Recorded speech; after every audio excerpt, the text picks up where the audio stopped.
Me revoici. Alors en fait, le problème que j'ai rencontré, c'était même pas un problème de mon PC, c'était que je venais de perdre la connexion Internet en direct.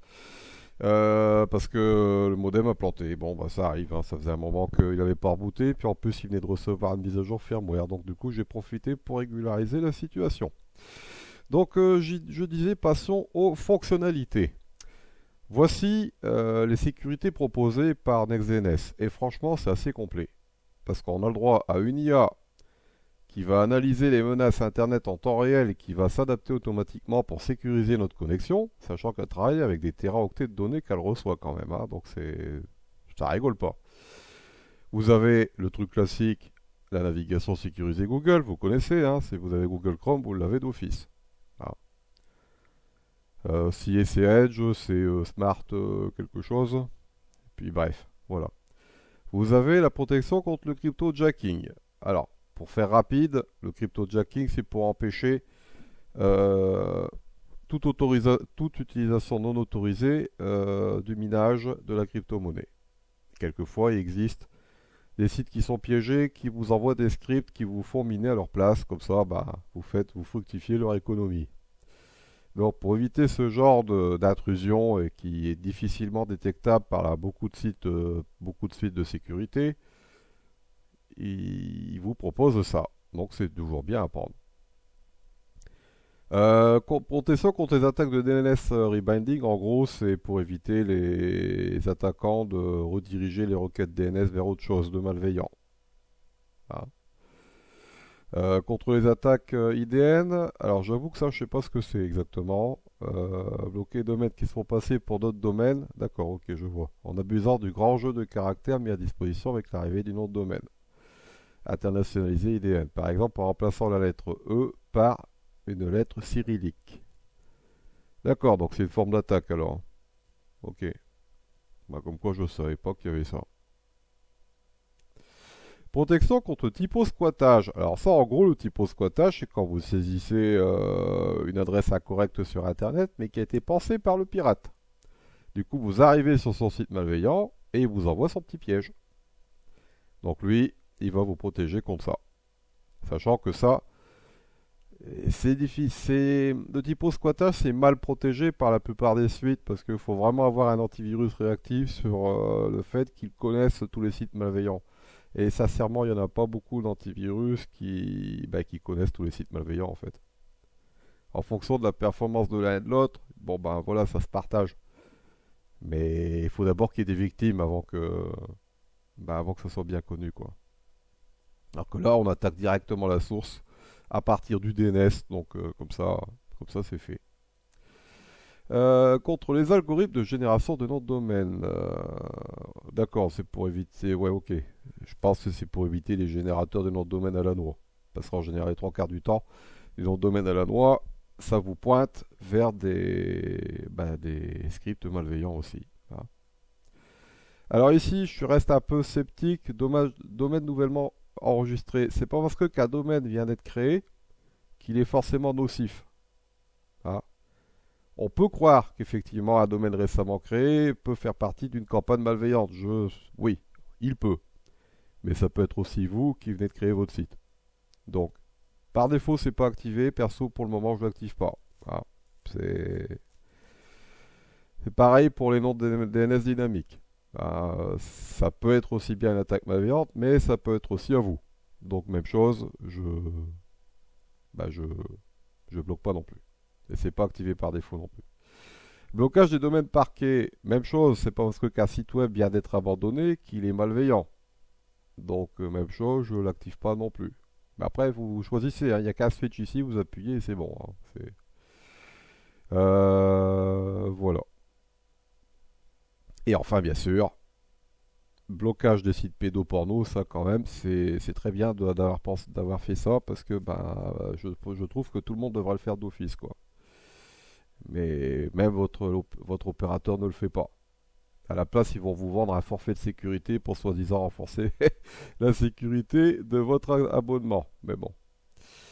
Euh, la confidentialité, c'est pour inclure des filtrages de pub, de tracking de pub. Voilà. Donc de suivi de pub. Voilà. Donc vous avez, moi j'ai choisi Les deux filtres recommandés par NextDNS, hein, donc Light Switch et le truc par défaut. Ça, c'est un truc que j'ai mis pour m'amuser, et ça, c'est parce que je suis totalement anti-Facebook. Donc ensuite, si vous en voulez d'autres, vous appuyez sur Ajouter, vous avez cette page qui s'ouvre, et là, bah, il y a pas mal de scripts qui sont relativement connus. Vous avez AdGuard, Disconnect, EasyList, vous avez AdWay aussi, Easy Privacy, enfin voilà, il y a l'embarras du choix, vous mettez ce que vous voulez. Moi, je veux pas mettre trop de trucs, ça c'est déjà optimisé, ça aussi, j'attends de voir ce que ça donne. Pour l'instant, je suis plutôt content parce que je ne suis plus pollué. Donc du coup, tant que ça marche, je reste comme ça. Ça, c'est pour c'est pour empêcher le suivi de votre opérateur système. Exemple, téléphone, Windows, Apple. Hop, moi j'ai un Xiaomi, donc du coup j'ai mis Xiaomi parce que c'est chinois. Windows, pour l'instant, je bloque pas parce que j'ai regardé dans mes logs, bah, il me suit pas tant que ça en fait, Windows. Donc pour l'instant, je laisse. Après, on verra. Si vous voulez bloquer Windows, allez-y, hein. Ça va pas vous empêcher de faire Windows Update, c'est juste que Microsoft il pourra plus récupérer d'informations vous concernant sur son système, quoi. Donc c'est un choix. Moi, je préfère que pour bénéficier des mises à jour Windows et tout ça en rapport avec mon système, bon, je préfère qu'il collecte collecte un petit peu pour la compatibilité, quoi. Quand il n'y aura plus de mise à jour Windows, je pourrai le faire à ce moment-là. En 2025, il n'y en aura plus, puisque mon système n'est pas compatible Windows 11. Bon, alors ensuite, des trackers tiers déguisés.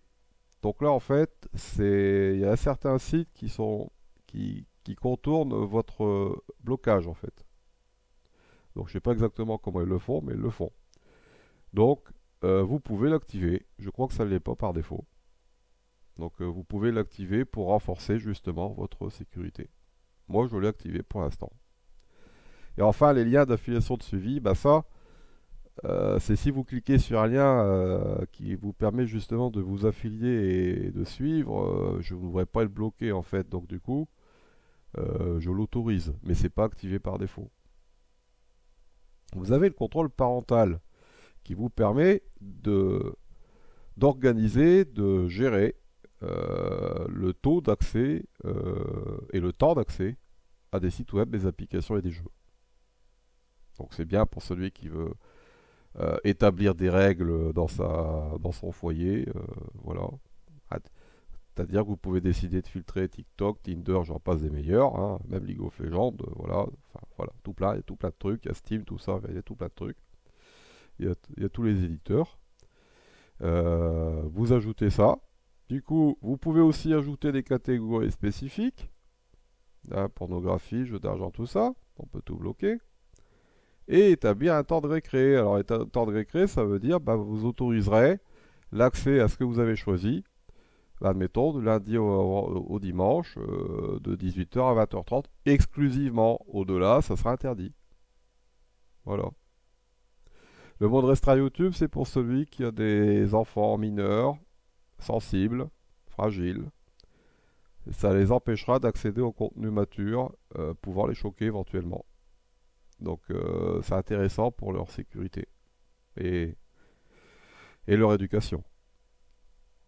Et puis ça, le blocage de méthodes de contournement, bah, c'est pour les petits malins qui installeraient des VPN et autres pour essayer de passer outre NextDNS. Vous activez ça, ça ne marchera pas. Liste noire, bon, il n'y a pas besoin de détailler, hein. Liste noire, comme son nom l'indique, ça va bloquer le domaine ainsi que les sous-domaines du site en question. Liste blanche, ça fait l'opération inverse, ça autorise. Les stats, bah, les stats actuellement ce sont les domaines bloqués, voilà, ils m'ont bloqué ça pour l'instant. J'ai 102 000 requêtes bloquées en tout et j'en ai 11 000 qui sont bloquées actuellement.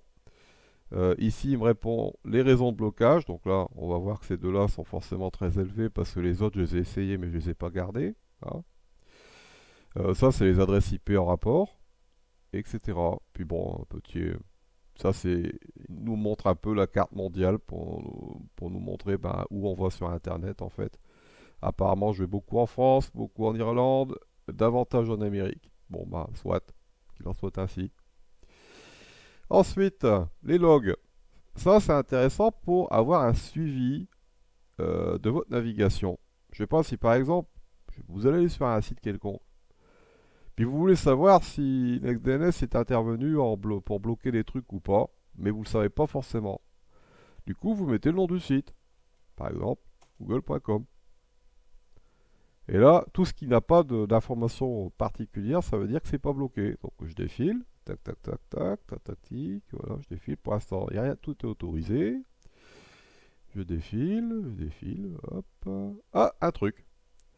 Ça, c'est un suivi que j'ai autorisé. C'est pour ça que c'est violet. Et c'est écrit sur le i, autorisé par les liens d'affiliation et de suivi. Hop, je regarde si y a autre chose.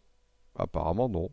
Bon. Puis maintenant, si on veut savoir s'il y a des trucs bloqués en général, bah, il suffit d'enlever le filtre. Hein. Tac. Et tiens, il y a un truc là. Hop. Ah bah, requête bloquée uniquement, c'est très bien ça. Hop là, voilà. Et là, il va me montrer toutes les requêtes qu'il a bloquées actuellement. Et vous allez savoir par qui et comment.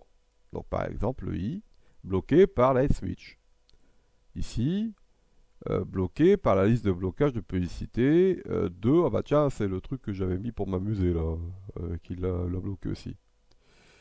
Ça, voilà, bloqué par machin. Et vous avez les détails, donc c'est intéressant pour organiser votre propre filtrage. Puis après, c'est à vous de juger si ce que vous avez choisi vous convient, si vous voulez mettre autre chose.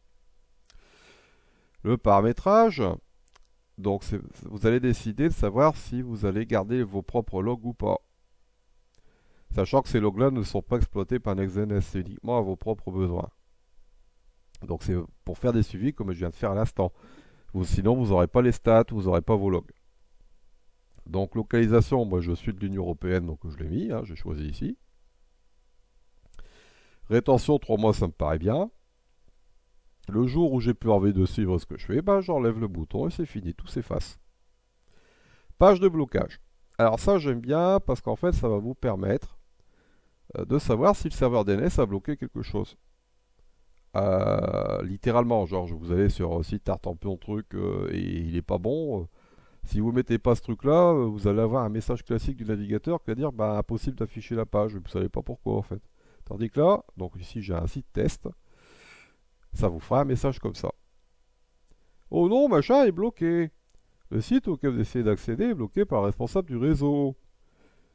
Et est bloqué par le filtrage navigation sécurisée Google. Donc ça veut dire que c'est la navigation sécurisée Google qui a procédé au blocage du site. Puisqu'il est malveillant apparemment. Eh bien vous me croirez si vous voulez, mais ce site en question, je l'ai trouvé sur un serveur Discord duquel je suis connecté depuis déjà un certain temps, qui a été diffusé par un membre. Je ne dirai pas qui. Je ne dirai pas qui. Enfin voilà, en fait c'était un lien soi-disant pour avoir Nitro gratuit, mais c'est placebo, c'est juste un site malveillant, il lit dedans. Voilà. Bon, sachant que maintenant le site il est reconnu, donc là j'ai fait exprès de vous montrer le message du DNS, mais si par exemple vous allez dessus pour vous amuser parce que vous aimez bien tester comme moi, je vais faire actualiser pour vous montrer toutes les barrières de sécurité qui s'activent. Eh ben, il n'y en a plus. C'est juste le DNS en fait. Ouais, c'est ça. Tout à l'heure, j'en avais d'autres trucs. Ah ouais. Attends. Je vais faire un test en direct. Ah, voilà. Donc ça, c'est le navigateur qui dit « Eh, faut pas y aller !» Mais bon, si on était tu vois, si, je veux y aller quand même. Et ben là, le DNS, il dit « Je t'ai dit de pas y aller !» Voilà. Donc là, il y a le serveur DNS qui intervient. Voilà. Voilà. Donc ensuite, les performances. Alors ça, j'apprécie. Tout ça, là. Ce sont des modules proposés par NextDNS pour augmenter les performances de requête de DNS. Donc ça va être utile par exemple pour minimiser le nombre de requêtes pour éviter des requêtes inutiles. Donc ça va diminuer le taux de requêtes DNS parce que ça va les mettre en cache. Donc c'est bien. Enfin, après il y a d'autres détails à côté hein, si vous voulez regarder en détail. Voilà. Et voilà. Alors, c'est un service gratuit jusqu'à 300 000 requêtes. Sachant que le quota est remis à zéro tous les débuts de mois. Nous sommes aujourd'hui le 1er décembre. Donc, du coup, c'est repassé à zéro. Si vous payez, c'est 1,99€ par mois. Et sincèrement, le jour où je dépasse ces 300 000 requêtes, moi je vais adopter parce que ça marche vraiment bien comme truc. Parce que ce que j'ai oublié de préciser, je pense, c'est que euh, il vous propose les serveurs DNS au plus proche de chez vous. Donc c'est pour ça que c'est pas la peine de recopier mes numéros, c'est pas les mêmes. Si vous y allez, ça sera pas les mêmes. Donc si vous mettez les miens de numéros, ça ne marchera pas en fait. Vous n'aurez pas accès au service. Vous avez aussi la possibilité d'activer la double authentification. Et puis pour celui qui est développeur, il peut s'amuser avec l'API de NextDNS qui est là. Voilà. Donc voilà pourquoi ce que j'apprécie, parce que c'est totalement paramétrable sur notre portail et vous établissez vos règles en fait. Et puis si vous n'avez pas envie de filtrer la pub parce que vous n'êtes pas content que ce soit un serveur DNS qui s'en occupe, il n'y a pas de problème, il suffit de rien mettre dedans. Mais le reste il sera toujours actif, il n'y a pas de problème, hein. Donc même si vous ne voulez pas filtrer avec lui, euh, le reste sera quand même très utile. Je vous conseille, si vous voulez tester, de décharger toutes les extensions anti-bloc, des blocs et tout ça, de confidentialité que vous auriez pu mettre pour vous-même, pour que vous puissiez constater la pertinence du service. Et en plus, vous allez économiser des ressources sur votre PC, donc c'est toujours bon à prendre. Surtout quand on a un PC qui commence à dater, il va forcément apprécier de faire moins de requêtes. Et du coup, il vous le remerciera avec les performances. Moi, j'ai vu la différence sur le mien qui commence à dater un peu. Euh, J'utilise Edge par défaut. Waouh, j'ai fait purée. Je fais ça vachement vite maintenant par rapport à d'habitude, quoi. Faut dire qu'on a des gardes. J'avais des gardes en extension. J'avais mis beaucoup de filtrage dedans, hein. Et à chaque fois, il comptait un nombre considérable de filtres toutes sortes, hein, de pubs et de tracking, hein, impressionnant. À tel point qu'il a arrêté de compter, il mettait le symbole infini tellement qu'il filtrait en fait. Donc forcément, tant qu'il filtre comme ça, il fait perdre du temps à la navigation. Ça c'est clair et net. Donc voilà. Alors pour ceux qui s'interrogent pour YouTube, j'ai remarqué, ça neutralise pas totalement la publicité YouTube, mais ça en bloque certaines. C'est-à-dire qu'au moment où il va vouloir charger la pub YouTube, vous allez voir qu'il a voulu charger un truc, puis finalement ça va pas marcher. Donc ça va faire une coupure qui va durer moins d'une seconde. Ce qui est normal puisque YouTube, il y a tellement de... c'est particulier à bloquer, et puis certaines sont même intégrées aux vidéos. Donc c'est un peu normal. Maintenant, pour pallier à ça, moi j'ai mis YouTube à des blocs qui est spécialisé donc pour filtrer les pubs vidéo, mais du coup il n'y a que ça. Ça filtre que YouTube en fait. Et j'en ai fait de même pour Twitch et tout ça. Donc j'ai mis que ces extensions-là spécialisées. Et pour tout le reste, pour toute la navigation internet, je laisse faire NextDNS quoi. Donc voilà. Ah, donc n'hésitez pas à tester, c'est gratuit jusqu'à 300 000 requêtes. Donc même si vous n'avez pas envie de prendre un abonnement, vous pouvez vérifier par vous-même. Mais en tout cas, moi j'adopte, hein. C'est un service qui marche vraiment bien et qui en plus est prêt pour toutes les requêtes sécurisées, DNSSEC, tout ça. C'est vrai que DNSSEC, c'est pas beaucoup utilisé pour l'instant, hein. Donc c'est très intéressant. Voilà. Et en plus, un service 100% français qu'il faut souligner. Ah ouais, quand même. Ouais, ouais, 100% français. Donc faut y aller les yeux fermés, quoi, pas de problème. Voilà, allez, à ciao, à plus.